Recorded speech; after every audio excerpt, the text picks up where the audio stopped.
Okay,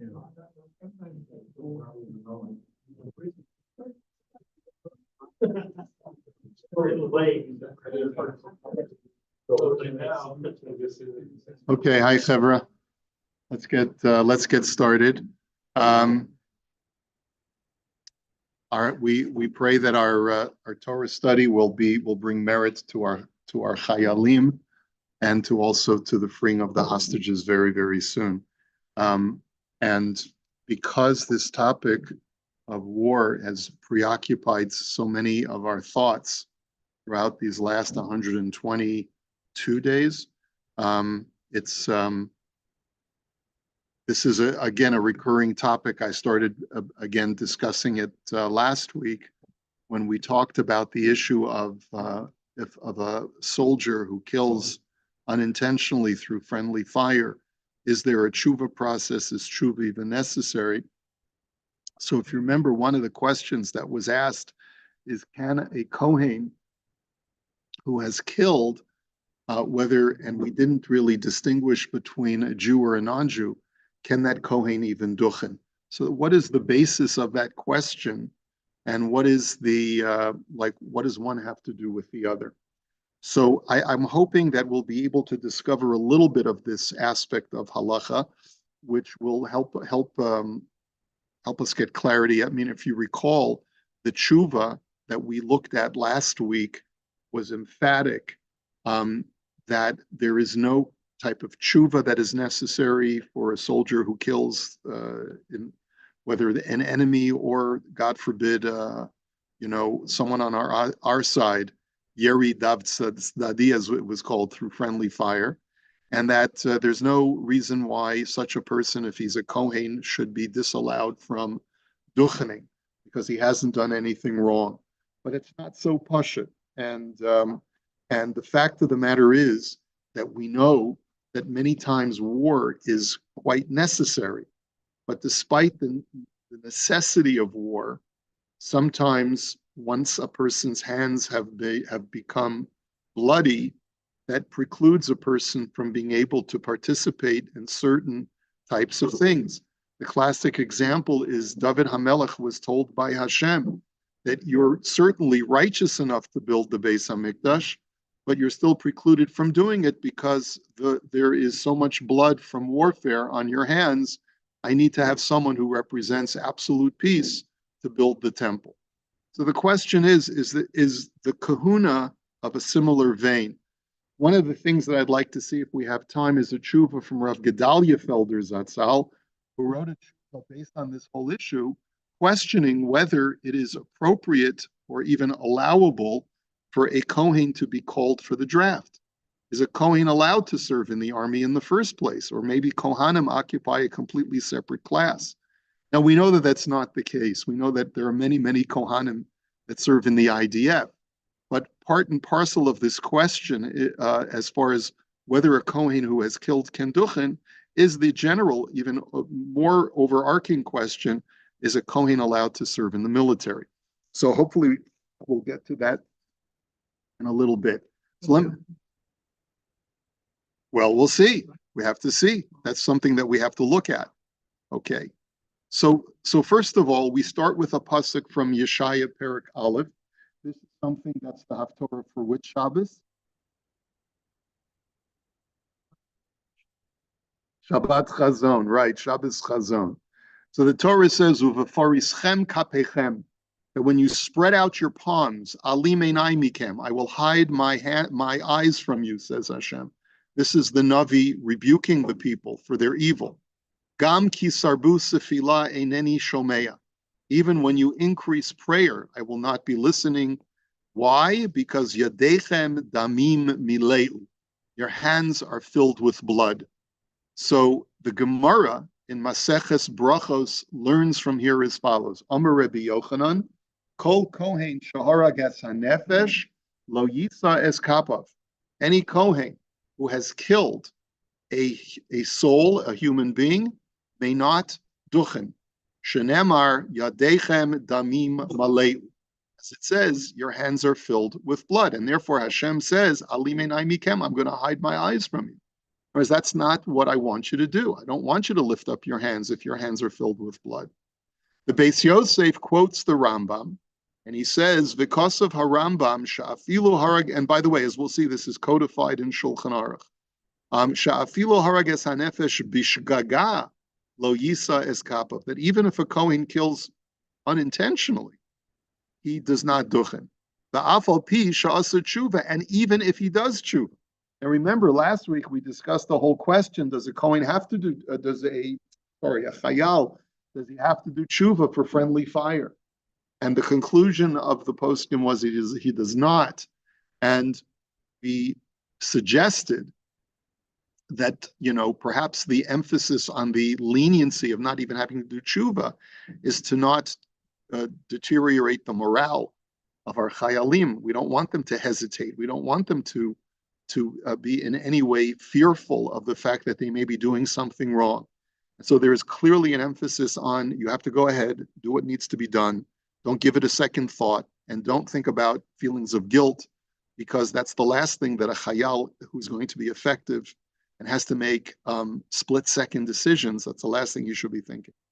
But nonetheless, when it comes to a Kohen, the Rambam paskins that even if he killed unintentionally, not in a time of warfare, like, for example, the example we gave, what if a Kohen, God forbid, got into a car accident and accidentally killed somebody using, his vehicle?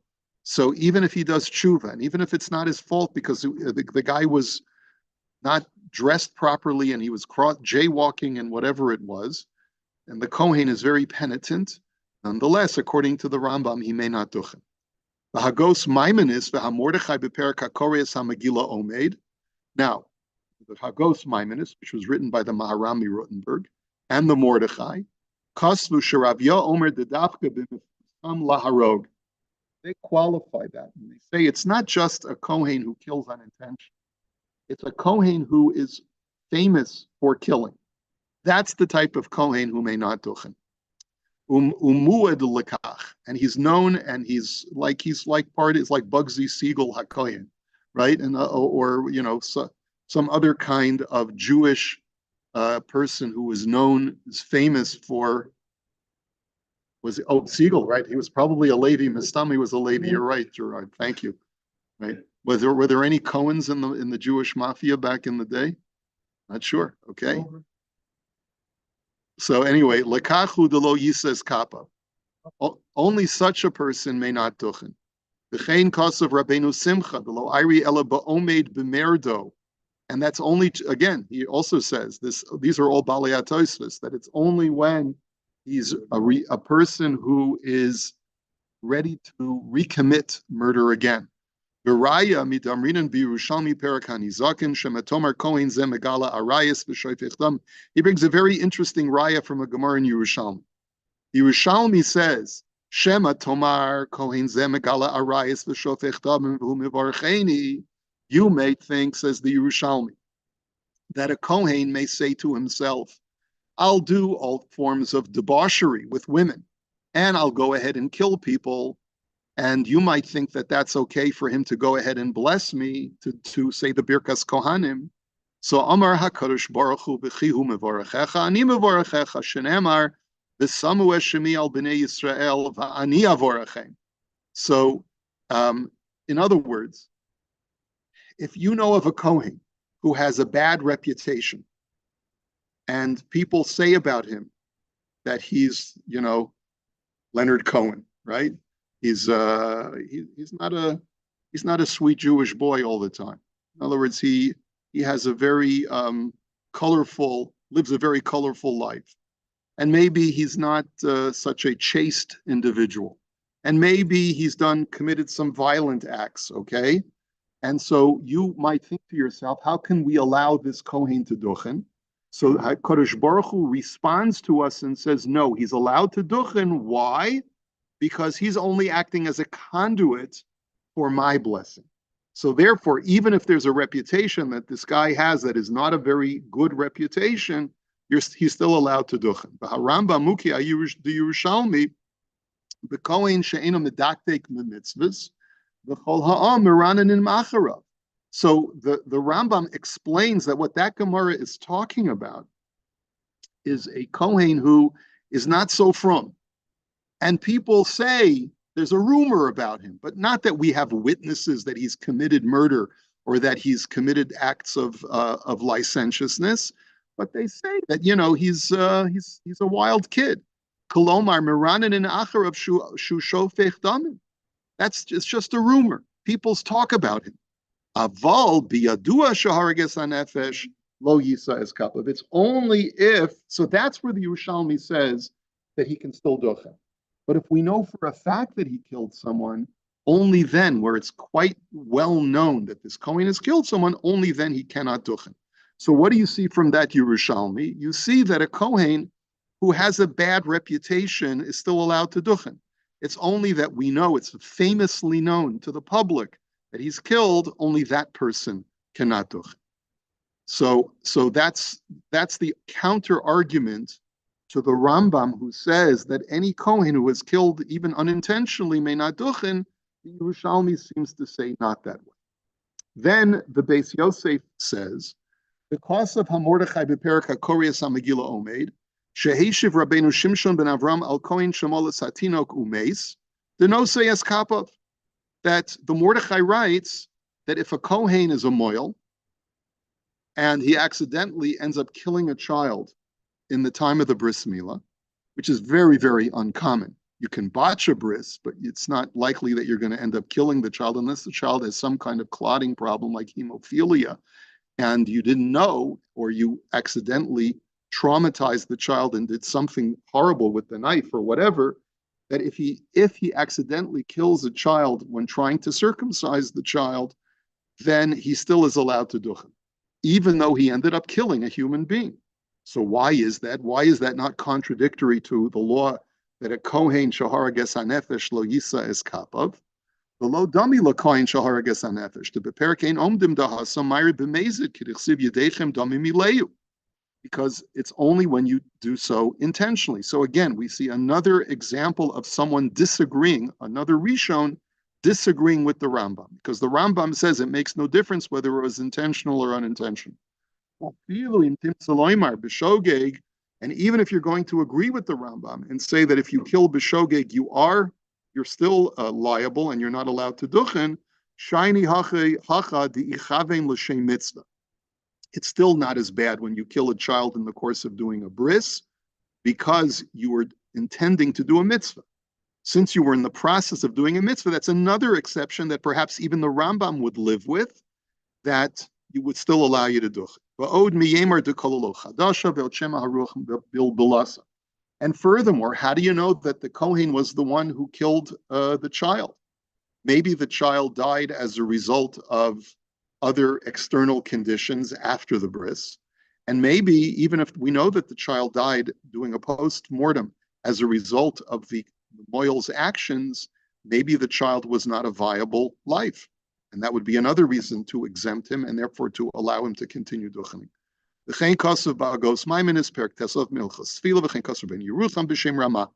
So what we have here is a very, very legitimate machlokas rishonim between the Rambam and the Mordechai and other rishonim, who, whether or not a Kohen shaharages hanefesh b'shogeg is allowed to duchen or not. Okay, so far so good. Yes, Laser.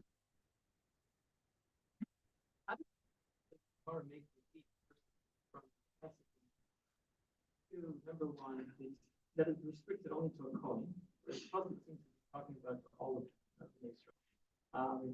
And then only b'shogeg, whereas the sins that were committed in the first Beis Hamikdash were clearly b'mezid. There were the three gimel, there were three averos.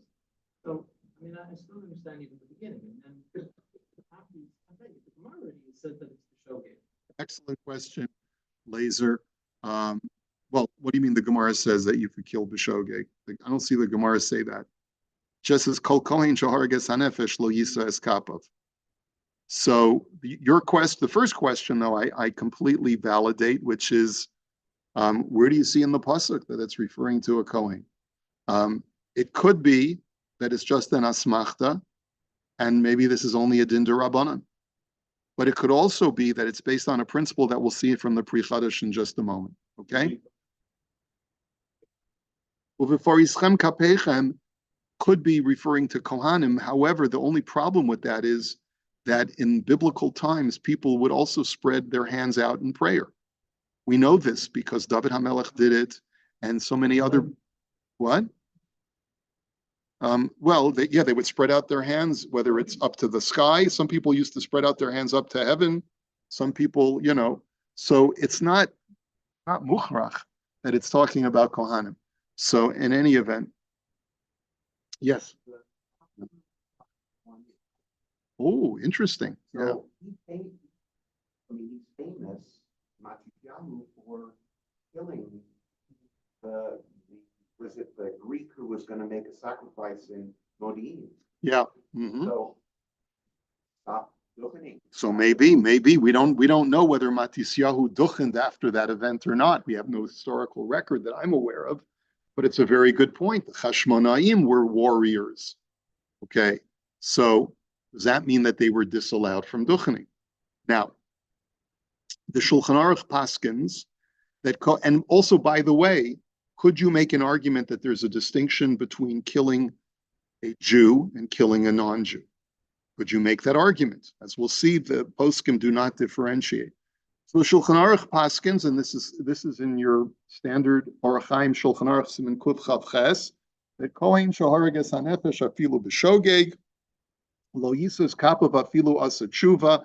The Machaber is consistent. He goes like the Ramba, okay, that we just saw in the Beis Yosef. Okay. However, the Rama, not surprisingly, quotes the other Rishonim. He says, "V'yesh omrim di'im asa tshuva nosei kappa," that if he did tshuva, he could duchen. V'yesh lahakel al balei tshuva shalolin ol deles bifnehem v'hachinahu.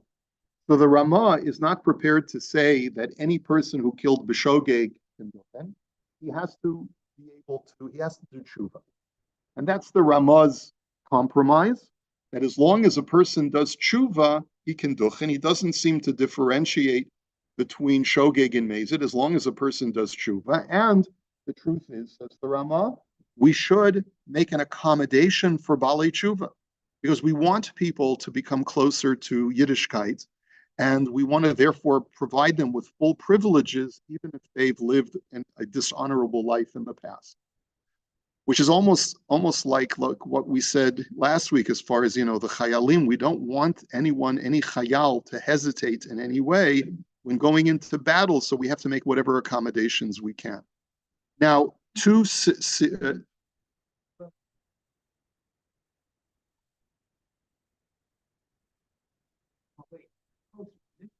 if you fulfill the mitzvah, so then there's nothing to do tshuva for. So we haven't talked about war yet. We certainly have not talked about Amalekite war. So your point is well taken. Two seifim later in the Shulchan Aruch says, Mumar la'avodas elilim lo yisa es kapav, that if a Kohen leaves the faith and he worships idolatry instead, he's not allowed to duchen. So if you have, your friend goes ahead and changes his name from Weinstein to Winston, and gets up on Sunday morning at the church and says, "My fellow goyim," right? And he starts, he becomes a Christian instead. So he's not allowed to duchen, right? He's not allowed to duchen. But the yesh amrim shim asa tshuva no say kappa v'chein ikar. But here the Machaber is willing to allow a bal tshuva to duchen. Interesting contrast, where the Machaber was not prepared to allow a bal tshuva who killed to duchen. Only the Rama is. But here, even the Machaber is prepared to do so. Okay, and if he was forced into idolatry, even though it's Yeharig Val Yavor, but nonetheless, since it was coerced, he is allowed to duchen. Now, there's the reason why I'm bringing this in is because I want you to see two commentaries of the Pri Chadash as follows. So first of all, on the halacha of a Kohen who kills, he may not duchen, even if he kills b'shogeg. On that, the Pri Chadash says, "Aval im ansuhu laharog yisa es kappa." If, however, he was coerced, that he didn't have any option and he had to kill, so he is allowed to duchen. And that was one of the issues that we looked at last week, if a soldier kills someone in battle and he has no choice but to kill because it's kill or be killed, and in the course of doing so, he ends up killing someone who he believes is the enemy, but in turn turns out to be one of our own. So that could be considered an ones. That's what one of the things that was mentioned last week. And therefore, he would be allowed to duchen according to the Bri Chadash. Now he says, and I refer you to what I'm going to write in a couple of sifkatans. Dachaf ishahara v'hipila yachalisa is kapav. If a man pushes a pregnant woman and she miscarries, that's not called murder.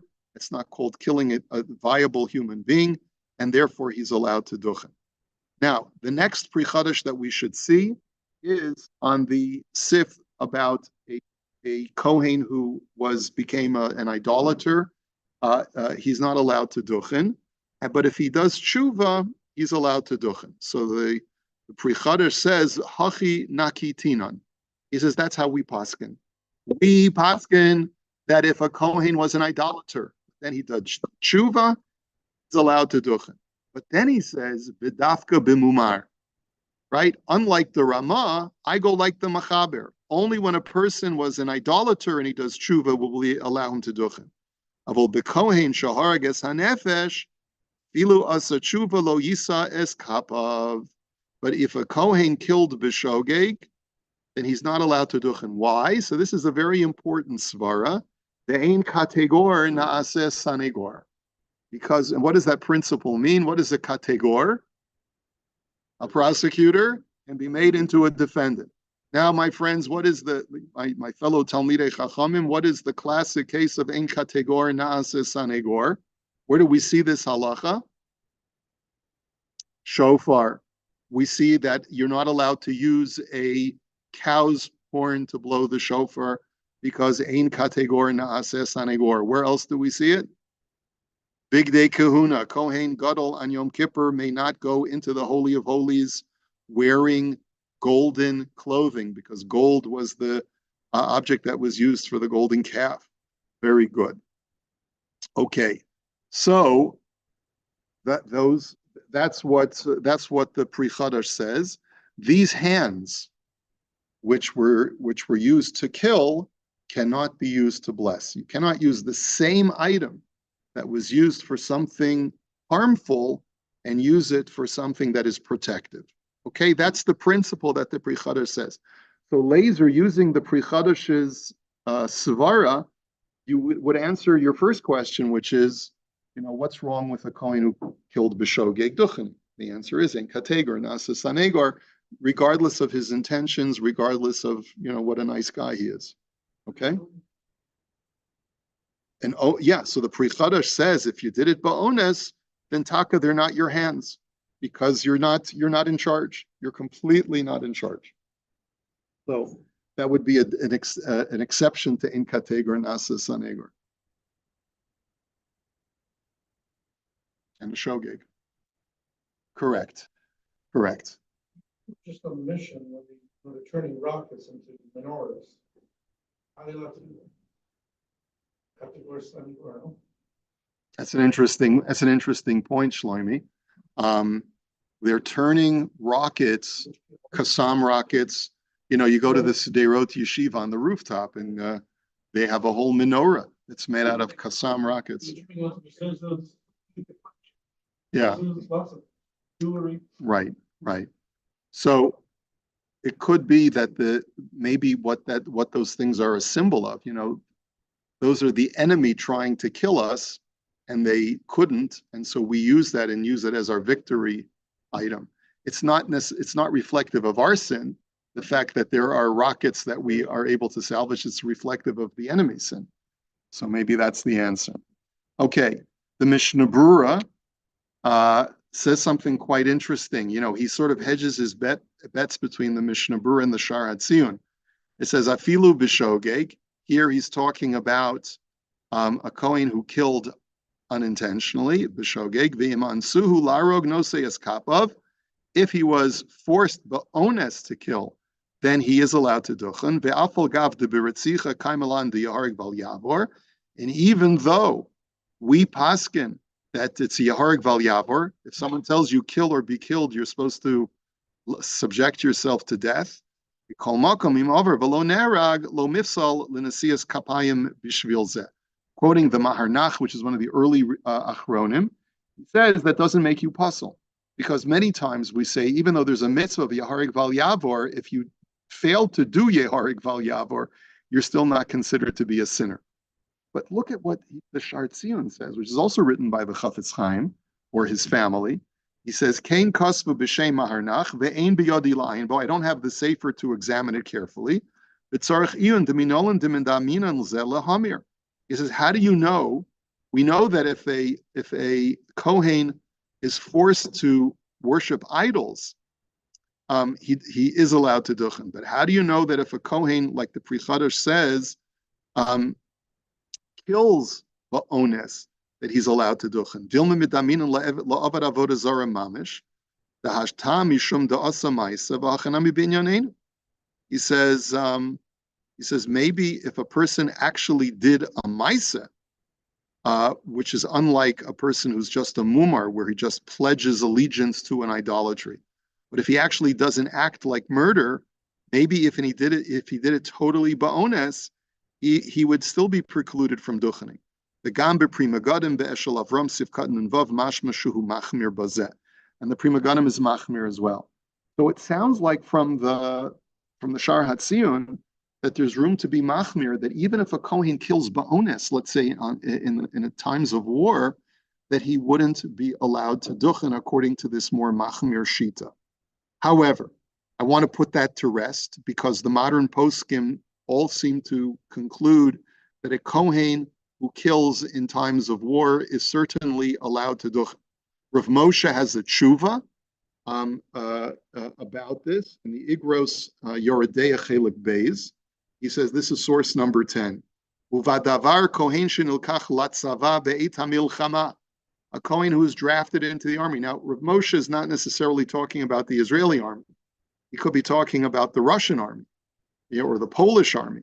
V'harag nefashos b'milchama. If he killed people during wartime, pashut shekosher lisa kapav. It is obvious to me, says Rav Moshe, that he is kosher to duchen. Daham mefurash ve'ansuhu laharog shenose kapav. Kireisa pri chadash uva beber heite. And he quotes the pri chadash.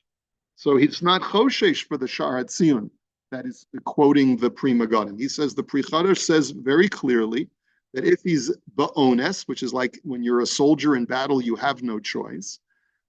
He says af shahasam hahaya hadin de'harg val yaver va'aver al zeh. He says, and that's true even if, let's say, they conscript you into the army, and if you go AWOL, you'll be shot, you'll be executed.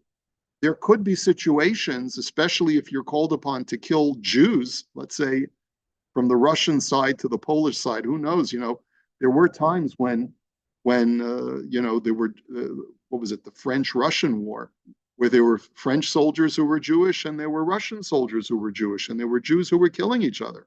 But you were conscripted, you had no choice.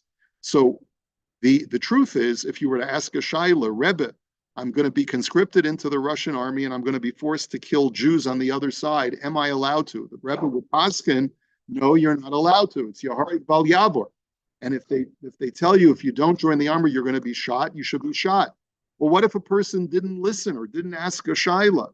He says, nonetheless, as Rav Moshe, you still are allowed to duchen. Mishum demikiven shu al kolpanim anus shelo ne'anash. That such a person is not going to be punished because he was an oines. And we learn this out from the pasuk of Divela Na'ara lo sa'aseh davar, that when a person is coerced, like a woman who's raped, she is not at fault at all. K'de'isa b'toisus yuvamis u'v'rambam yachol gam lisa kapav, and therefore he can certainly duchen. V'imkein kol shekain b'nilkach latzava. And therefore, certainly when a person is drafted into the army, in that situation, Rav Moshe says, you're not supposed to resist the draft. You're supposed to allow yourself to be conscripted because you have an obligation to be patriotic to your country. Moshe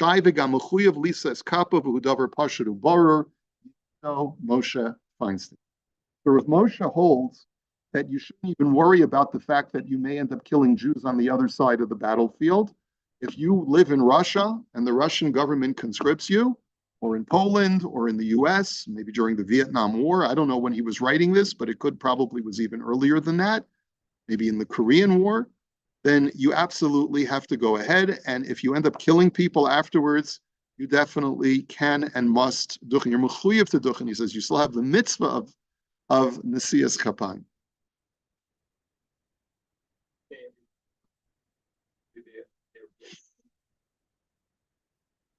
Possibly, yes. Possibly, yes. We're not going to see that tonight, but there is a svara that is brought down in one of the svarim that by a milchemes mitzvah, Kohanim are precluded from fighting. And it's only, but in milchemes rishus, even Kohanim can fight. There is, I saw such a chiluk, but I don't think I have it for you tonight. We're not going to get to that tonight. Yes. So far, we have seen no such distinction. Yeah, correct.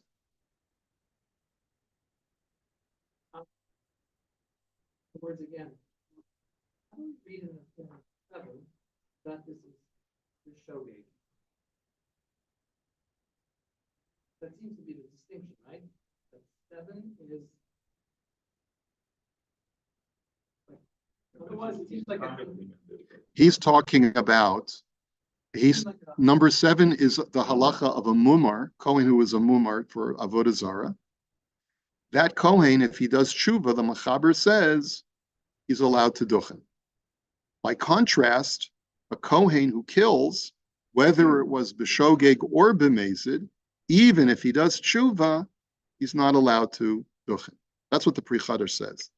And you can do tshuva even for a shogeg, right? But the point is that the Pri Chadash is contrasting Kohen who was mumar versus Kohen who was harges hanefesh.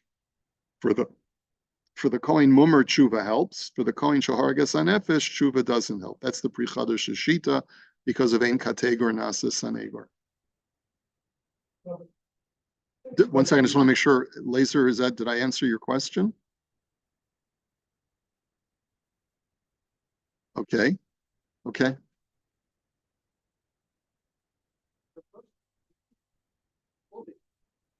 Quoting the Chadash, but which one is he quoting? Not, it must be. He's quoting number 6. Yeah. Yeah, he is quoting number 6. Yeah. What we said there's a chiluk between onus and shogeg. So I realize I don't see that. Because in number 7, we're talking about a Kohen who killed either b'shogeg or b'mezid in number 7.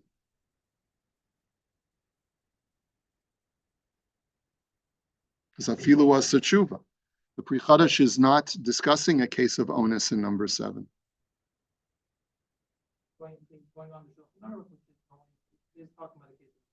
Yeah, either shogeg or mezid.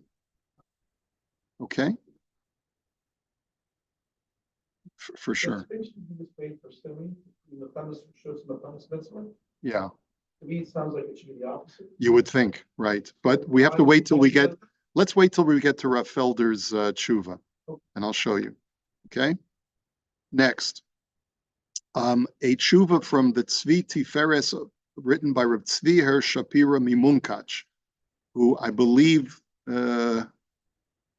sat on the Badatz in Eretz Yisrael for a while. I don't remember his whole biography, but he's one of the Chashuva poskim, Gedolei poskim of the either the late 19th or early 20th century. And he asks, so he writes the following tshuva, Mashadorash mimeni lechavos da'ati. He says, you asked me the following shaila, what my thoughts are. Bekohen shenitfas b'medina plonis bein hamordim b'malchus. He says there was a Jewish guy who's a Kohen. He was arrested by the government, accused of sedition. The only way he could exonerate or sort of pay for his crime was to be drafted into their army. V'im lav hayu horgin oso, and if not, they would kill him. V'hayu muchruch leilech imohem ke'echad me'anshe hatzava shelahem, and he was therefore obligated to serve in their army just like any other soldier. V'amad b'kishrei hamilchama u'bevadai harag kama anashim. Invariably, he ended up killing a number of people. Umevor b'tor b'shulchan aruch shahahoreg es hanefesh eino se'es kapav yesh omrim shafilu harag akum. He says there's no distinction according to many poskim whether you killed a Jew or a non-Jew. You're not allowed to duchen.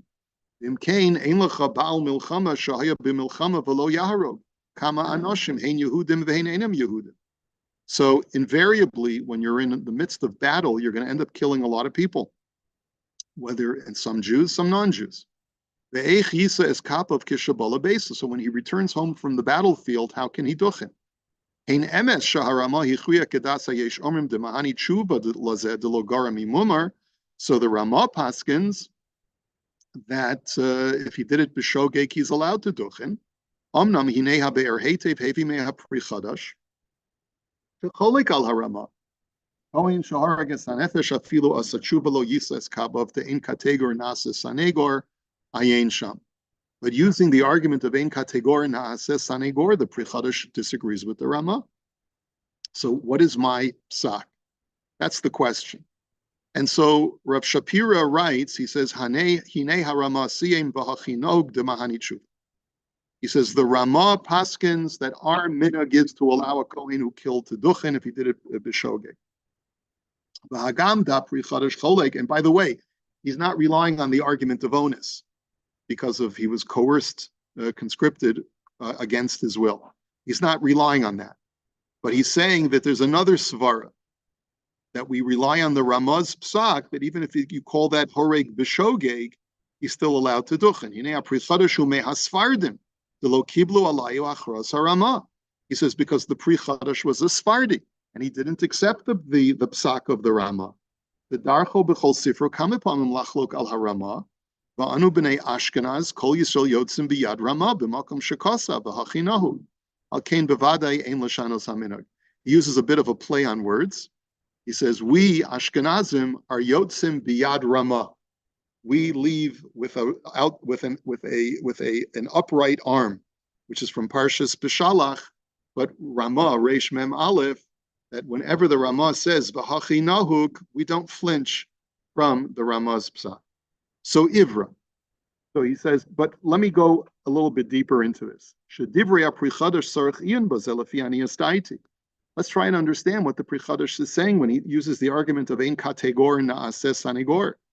Ki hinei divrei ha-Pri Chadash lekuchim midivrei ha-Tosfos lechad shinua shetirtzu demishum hachi kohen shaharges hanefesh lo yises kapav the kivin shahargo biyado ein kategor nases anegor.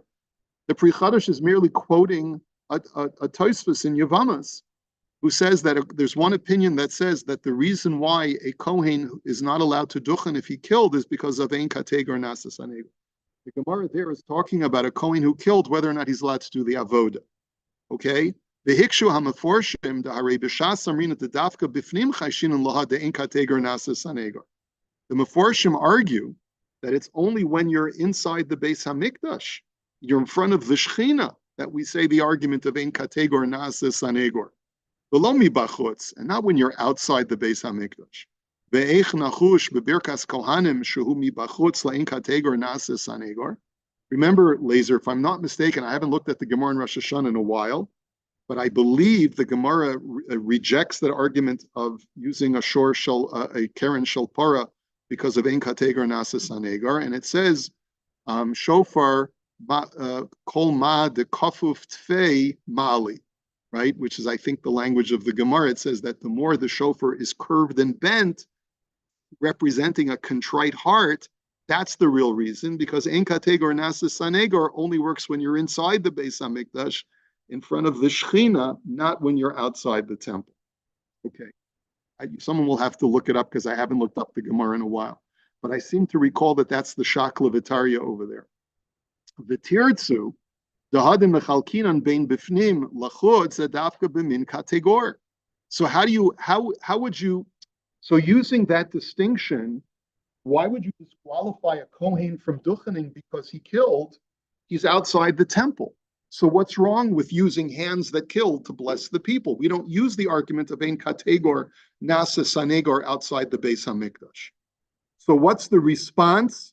He says, so the way they explain Tosfos is that it depends on how connected the artifact is to the thing doing the mitzvah. He says, "Kamo bevigdei zahav shalavash hakohen b'yom haKippurim, kaven delo nasa ha'avera beguf habigdei zahav halalu, rak shebemin hazav asu es ha'egel." He says, when it comes to bigdei zahav, where it's not that gold that was used for the egel, but it's the same kind of gold that they used thousands of years ago to make the egel, then we say only when you're inside the Beis Hamikdash, don't wear the same kind of material that was used to make the golden calf. But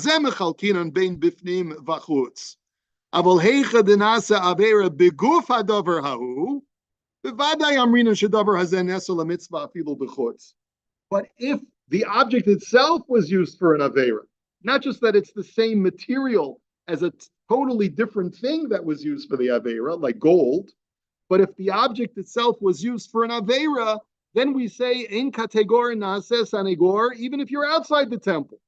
So, for example, if I could get a hold of the gold that was used in the Egel HaZahav, then I would not be allowed to use it for any mitzvah, even if it's a mitzvah outside the Beis Hamikdash.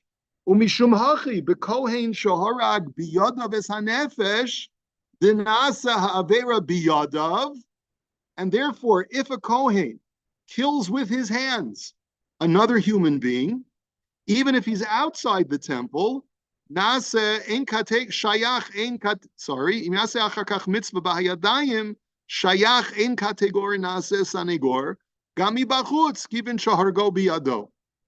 Since the Kohen used those very same hands to kill, he cannot use those very same hands to do Birkas Kohanim. You see the chiluk that he's creating. Ve'al kain kosav ha'pri chodesh b'pshitus to shayach b'zeh in kategor nase sanegor afshuhu bachutz. U'memeila delo mahani tshuva. And that's the reason why tshuva will not work for a Kohen who killed. Because it's got nothing to do with the penitence of the individual, but the very same thing that was used to harm cannot be used to bless the Bnei Yisrael. The habeguf haklal the ein kategor nasa sanegor ashkechan ki haygavna she Yisrael lo hayruin lo oso ma'isa shua kategor v'rakadei lahoros tshuva l'rabim harei afal pisha asu tshuva fi lohachi ad sof kol adoros arminan ein kategor nasa sanegor u'ma'us lemitzvah. He says that's the whole principle of the Egel Hazahav. Even though Bnei Yisrael did absolute tshuva after the Egel, the Cheta Egel, nonetheless, gold became the permanent icon because of Ein Kategor Nasa Sanegor. And so it's got nothing to do with tshuva. That's the argument of Rav Shapira, but he writes, at the end of the day, we don't paskin like that. Tosfos, it's got nothing to do with Ein Kategor Nasa Sanegor. We rely on a different answer from Tosfos in that same Tosfos in Yevamos, that there's a totally different reason why a Kohen who killed cannot duchen, and because of uparischem kapechem, based on the pasuk, and therefore if a Kohen does tshuva, he can duchen, and he ends up paskening that he can duchen. But I just thought that this svara was fascinating. The last thing I want to look at with you is based on the Rambam, which is the springboard, the foundation for Rav Felder's tshuva. So the Rambam in Hilchos Shemitah V'Yovel, it's actually an often quoted Rambam because the halacha after the one that we're going to see says, we're going to see that Levium are precluded from war. And then what's the famous halacha that is quoted right after this halacha in Hilchos Shemitah V'Yovel, the very last halacha in Shemitah V'Yovel? What? Well, he doesn't say Kolel by name. But that's what Gerard is referring to, is that the Rambam writes, any person can choose to be a Levi. So even though normally only the Levium were precluded from work, they didn't get property, they didn't get land, they weren't conscripted in the army, anyone, even if you're not a Levi, can choose to be a Levi. And this is the whole controversy, right, behind, whether a Jew living in Eretz Yisrael is allowed to exempt himself from service because he wants to live a life as a Levi. which is, kulo spiritual, kulo ruchnius, kulo Torah, etc., etc. But the halacha before that is the one that we're looking at right now, which is V'lama lo zacha Levi benachal aseret Yisrael v'bizasa im echav. Why was Levi excluded from inheriting a portion of Eretz Yisrael? Because he was segregated from all of the other Israelites to serve Hashem exclusively. And to be an instructor to the masses of all of God's ways. As it says, they will instruct your laws to Jacob and your teachings to Israel. And therefore the Levium are completely separated from what he calls Darchei Ha'olam, the ways of the world. Which, and now he says, what do I mean? Lo orchin milchama kishar Yisrael. They are not called to fight in battle like the rest of the Jews. V'lo nochelin, they do not take a portion of inheritance in the land of Israel. V'lo zochin la'atzman b'koach gufan, and nor can they be soldiers to confiscate property from the enemy. They don't get any of the spoils of war. Elohim Chayil Hashem, but rather they are the army of God, or Chayil Hashem, Shneimar Barech Hashem Chaylo, that God blesses his army. V'hu Baruch Hu Zoche Lahem Shneimar Ani Chelkecha V'Nachal Asecha. And God says basically the Kohanim and the Levium are mine. They don't get a chance to partake with the rest of Klal Yisrael. Okay, so in the Sefer Yesoda Yeshur and Chelik Beis, Rav Gedalia Felder Zatzal writes a tshuva called Kohanim im Holchu LaMilcham. Kohen harag nefesh, af nefesh akum b'mashim. So the first thing he quotes is from the Sefer Mishpatei Uziel, that if a Kohen kills, that he's not allowed to duchen, there's no distinction between a Jew and a non-Jew. Ukavar nishal hagon bal darchei tshuva zatzal bekohen shenitfas b'medina plonis ben hamordim b'malchus. He's quoting now here the same tshuva that we saw a moment ago from Rav Shapira, that if a Kohen was conscripted into the army because he was accused of sedition, and he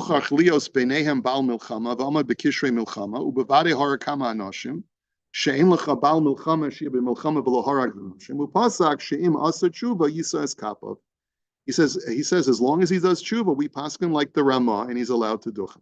Okay, the gam poskim acherim matirim lechel Kohen lechayal Kohen shemishtatef bekere bikrav laseit kapav. That everyone, other poskim also agree that a Kohen who returns from battle is allowed to duchen. The mitam dina de malchusa dina muchrach latzeis lahachazit uvimichra zeh ino rotzeach. He says because he's actually coerced, he's forced to be part of the army, and that's not called murder. Because if you're in battle, someone tries to kill you, you have to defend your life, and that's not called killing. That's called defending yourself. And it's, by the way, a totally different argument from killing b'shogeg doing tshuva. You may not even need to do tshuva if you're conscripted into the army. The Kohanim holchu lamilchama. The Mordechai also argues that the Kohanim did go to war. By the way, arguing with the Rambam.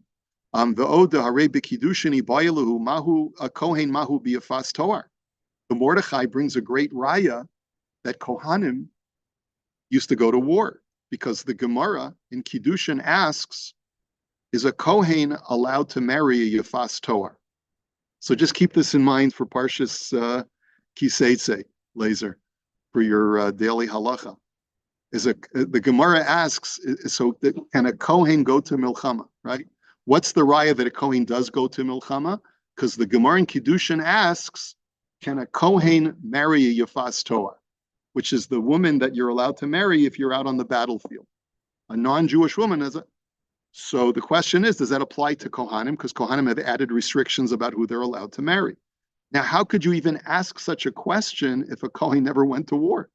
The Kohen was never conscripted in the Jewish army. Mashma dahayu holchin lamilchama. And as Aaron said, Achashmonoim shayu Kohanim holchu lamilchama. Right? The Chashmonaim went to war. So that was, and we're assuming that they acted according to halacha.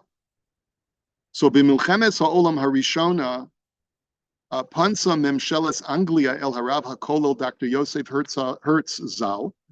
It's fascinating that Rav Felder quotes Joseph Hertz, who was he the chief rabbi? Yeah, he was the chief rabbi, Dr. Joseph Hertz. Controversial, right? Because like today, a lot of people say you shouldn't use the Hertz Chumash, right? Even though it's got some beautiful commentary, but mitornish, people don't want to use it. So, but Rav Felder felt that this was a legitimate source. Imutter l'chayal kohen liishtatef bikrav. Is a kohen allowed to participate in war? Harav hakolel. You see, notice interesting. He doesn't use the words harav harashi. He says harav hakolel, which is interesting. It's not Rav Rashi, Rav Kolel, Rosh Kolel. All have different meanings, right? He says, Rav HaKolel, the chief rabbi, said, Hey Shival Sheilazu B'chiyuv. He says that absolutely he has an obligation when he's drafted to go to war. Ubein hasha'ar hu matzbiya gam al hachashmonaim shayu kohanim v'hishtatfu b'milchama. And using other arguments, one of them is that he points to the Chashmonaim. They were Kohanim and they still went to battle. Ulam harav harashi la'eretz Yisrael, Agon, what was Rav Herzog's first name? Rav Yitzchak Herzog, and he must have had a middle name also, Rav Yitzchak something Herzog. Rav Yitzchak Isaac Herzog, maybe, could be. Shlita, Shahaya Oz Rav Paris Belfast. He must have been both at some point in Paris. I know for sure he was in Belfast, in Ireland. Kasav Shemitzad Hadin, Ein La Kohanim Lihishtatef Bikravot. Rav Herzog paskind that Kohanim should not participate in war.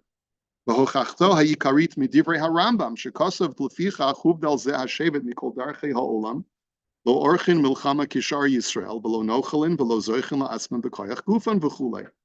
And he brings a raya from the Rambam, who seems to paskin that Kohanim did not participate in the Jewish army. Uvihiyosi bazeh amarti lo'ha'ir the divrei harambam elu. So he says, well, what about V'harei matzanu lahedje b'toira sheshevet Levi ha'orchen milchama b'milchemes midjan? Don't we see explicitly in the Torah that the Leviim did join in battle against the Midjanites? V'chsiv l'chol matos Yisrael tishlchu latzava. The Torah says all Shvatim shall participate in the war. We don't see that Levi was excluded. The Darshu B'Sifrei Sham L'Rabo Shevet Levi. The Sifra says Beferish, that includes Shevet Levi. Harei Dahayu Yotzin L'Milchama. So he says Ve'efsher Shebimilchemes Mitzvah Hayu Yotzin. So this is Rav Felder's Chiddush. He says I'd like to be machalik between Milchemes Mitzvah and Milchemes Rishus. For Milchemes Mitzvah, that's where they did go out to war. Shaharei Afilu Chatan Yotzei Mechedro Ve'Kala Mechupata. Because for a Milchemes Mitzvah, everyone goes out to battle, even a newlywed. Like we've seen even now, just in the last 120 days, guys would get married and they go immediately out to war because it's a Milchemes Mitzvah. Ein Breira, everyone has to fight, including the Kohanim. So he says, but when the Rambam says that a Shevet Levi is precluded, that's Milchemes Rishus. That's at the king's discretion. And there the Torah precludes the Levium because they have a higher calling of being God's army. Milvad ha'amur, nira midivrei ha'gemara to kohanim ha'yotzim limilchama. And besides that, we have a raya from the Gemara in Sota that Kohanim went out to war. The Isa Sham Demashin Emar Bikra Umi Ha'isha Sher Eras Isha V'lo Lekacha Yelech V'yashov Leveso. V'lo lekacha asi l'mayit almana l'kohen gadol grusha v'chalutza l'kohen hedyot she'eno chozer me'orchei hamilcham.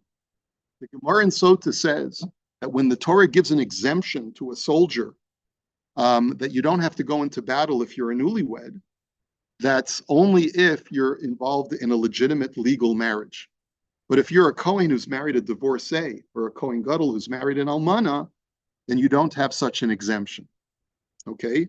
Very svirle, or maybe Rabbi Yehuda svirle to Kohen Gadol shenasa alman v'Kohen shenasa grusha v'chalutza chozer. And it's a machlokus over there. Rabbi Yehuda disagrees, but the Chachamim certainly hold that a Kohen who marries is part of the army, and it's a machlokus whether you are exempt if you just got married or not. Hare miditzrichu shnehem limud bein latanakama shamikra lamait bein ba ubein la Rabbi Yehuda shamikra larabos ba amanu shakohanim hayotzim lemilchama vafilo Kohen Gadol. So we see from that Gemara quite explicitly that Kohanim went out to battle, just like we saw by the Eshes Yifas Torah. Then he says, "B'tekufas hatechia bizmanein." Now notice what he calls the tekufas hatechia. What do you think he's referring to, Rav Felder? The setting up of the Medina. Hatechia, he calls it. Did other people call it hatechia? I'm not familiar with the resurrection of Am Yisrael, of Eretz Yisrael. Also, Shuv Pam Shelat Hagius LeKohen, the Don B'She'ei Lezu Harav Gon Rav Rebbe Ben Sion something Chaim Uziel. Rav Uziel was one of the Rav Harashis. The Hela Shechayovim HaKohanim Lihitgayes. And he paskin that Kohanim do have an obligation. They are subject to the draft. Shemitzvah olav lamod ba'orche hamelchama ulahagen al pleitasenu ve'al kvod artzenu. And he said that the Kohanim have an equal role in protecting the land and the honor of Eretz Yisrael. Ve'ein hu osa ela mitzvah Hashem, and he is doing the mitzvah of Hashem. V'harehu b'chuhuna so hashalema kechol b'nei Aharon. Lisa Kappa V'Levareches Am Hashem, and not only that, but after he returns from the battle, he has every right to Duchen afterwards. The Hevi Raya Lidvarav Midivrei Hasifri Rabbi Kiva Omer, Ma Talmud Omar L'Chol Matos Yisrael Lahavi Shivto Shalevi. Like he quoted above from the Sifri, all of the tribes were called to serve in the Midianite war, including Shevet Levi. Now he also points out that the Gra excludes Shevet Levi. He has a different girsa in the Sifri, and he says that's where the Rambam got his psak from a different girsa in the Sifri. But we won't go into that now. The Sidrei Hadvar.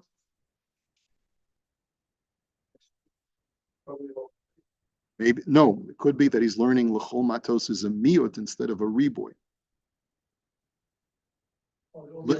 He quotes the Gra in the next paragraph.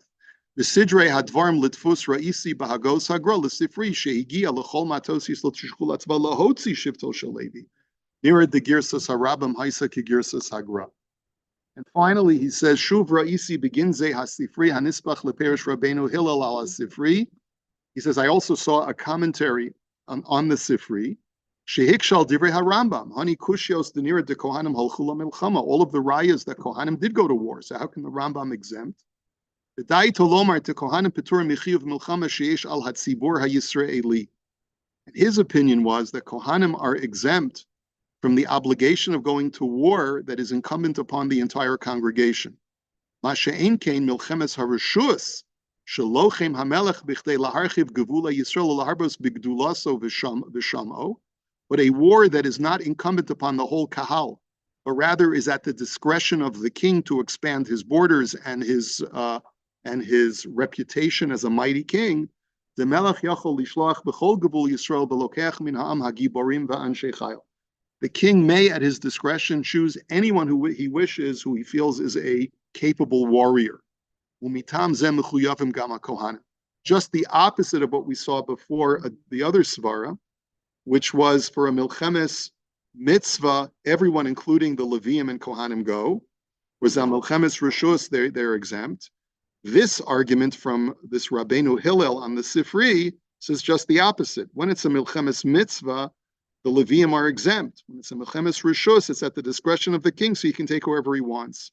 Milchemes sibor bezeu shekasav harambam deshevet Levi potter michovas milchama hainu michiv tzibur mashinkin michovas Milchama de Melech. And this tshuva continues. I've only taken a little bit of it, but he goes on for another page, where he goes into a deeper analysis of this last shita.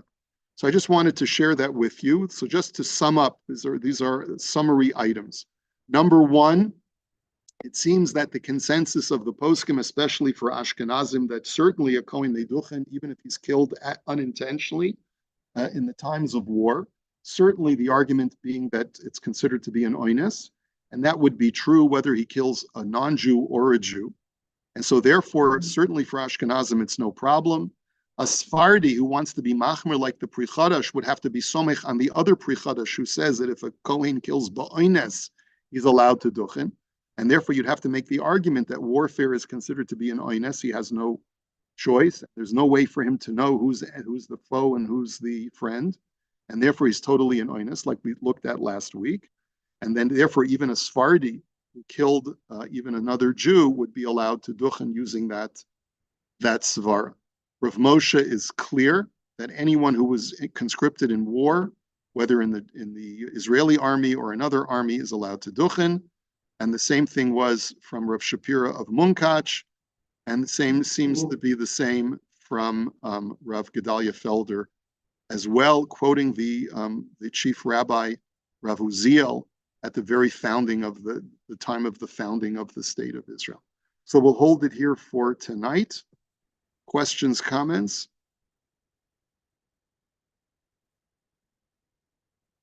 In the time of the Egel. Mila Shem Elai. Well, he didn't specifically choose the Levium. He said, who wants to join me? And it was the Levium. That is an irony, is it not?